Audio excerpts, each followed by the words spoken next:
Okay, this is chapter 8 of God's book, Isaiah 53, in the day of the Lord.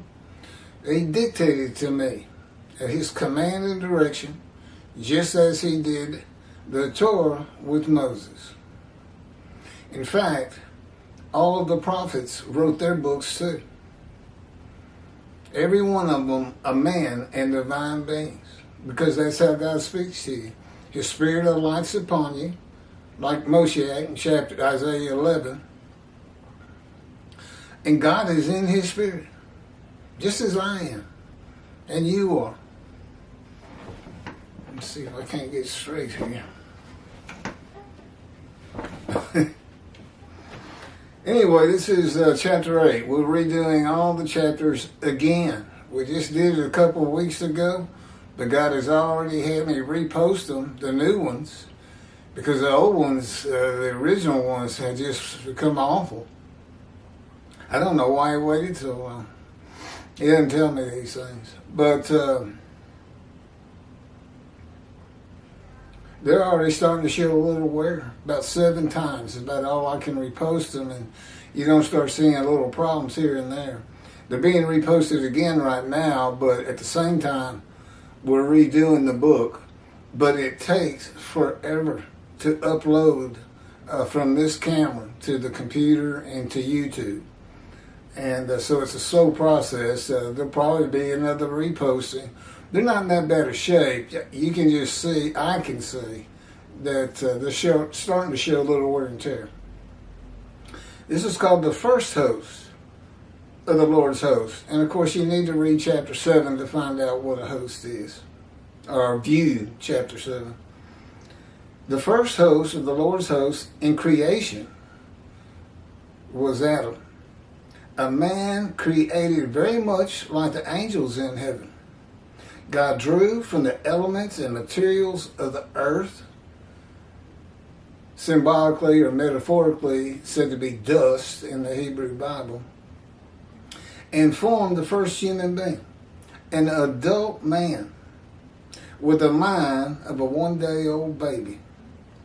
When the breath of life was given to Adam, the first thought in his mind came from God. And that thought came from God, who was being Adam for Adam. I am Adam was spoken by God as though he was Adam, using Adam's voice, and was perceived by Adam as being his own thoughts and inner voice in order to build a memory for Adam. God was not Adam, he was being Adam for Adam until the mind of Adam was fully formed as an adult man.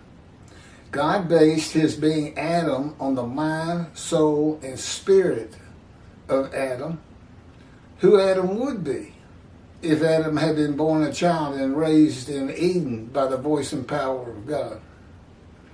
In the beginning, the conversation was God talking as Adam through his Holy Spirit and as himself to Adam. The spirit and soul and mind of Adam listening and learning and forming into a functional adult man. As a host, conversing with God for Adam was a natural part of his existence. And then God created the second human being and the second host, an adult woman with the mind of a one-day-old baby. Same process. When the breath of life was given to Eve, the first thought in her mind came from God. And that thought came from God, who was being Eve for Eve, a female voice. And God said, I am Eve.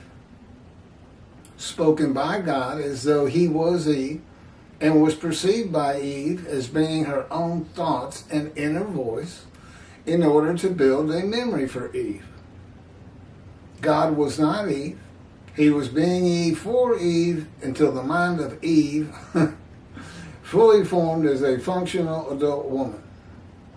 God based his being Eve on the mind, soul, and spirit of Eve, who Eve would be if Eve had been born a child and raised in Eden by the voice and power of God.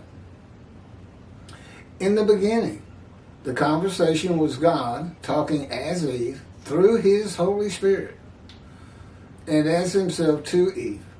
The spirit and soul and mind of Eve listening and learning and forming into a functional adult woman.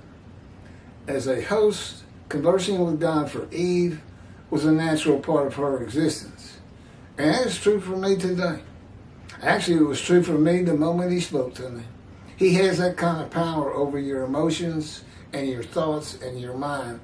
He can send information to your mind without speaking. I knew it was him the minute he spoke to me, an atheist for 50 years. No surprise whatsoever. It's all in the book, The Life of God's Righteous Servant. First 6 chapters are pretty much about me, accidents, injuries, cancer, disease, to 53. And then I believe it's the 7th chapter is God speaks with an atheist. And the whole account's put in there. It's very interesting. Okay, next chapter is chapter 9, the era of redemption.